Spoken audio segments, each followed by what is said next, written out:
Dans la même région du monde, au Moyen-Orient, une autre guerre qui n'en finit pas et qui menace la stabilité de tous les pays du Golfe Persique, la guerre entre l'Iran et l'Irak. Le Conseil de sécurité des Nations Unies, la nuit dernière, a lancé à l'unanimité un appel au cessez-le-feu. L'Iran ne veut rien entendre et s'apprêterait à lancer une nouvelle offensive, une offensive qui aurait pour but d'envahir l'Irak et d'abattre le régime de Saddam Hussein. Michel Strolovici. Ils partent au front avec ferveur, Roménie au fusil.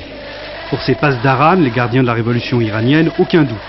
Ils accomplissent ainsi une mission sacrée, débarrasser le territoire de la patrie des dernières troupes irakiennes et du même coup en finir avec Saddam Hussein, chef d'État irakien considéré ici à Téhéran comme l'ennemi numéro 1 puisqu'il déclencha la guerre il y a 2 ans. Et le régime iranien, sûr de lui, annonce à l'avance le jour de sa prochaine offensive d'envergure. Ce sera pour le 16 juillet, le 3e vendredi du Ramadan, un jour saint s'il en est. En vue de cette offensive, des bureaux de recrutement, ici à Téhéran comme dans le reste du pays, enrôlent sans distinction d'âge. Les civils s'habillent en soldats, puis partent pour le front.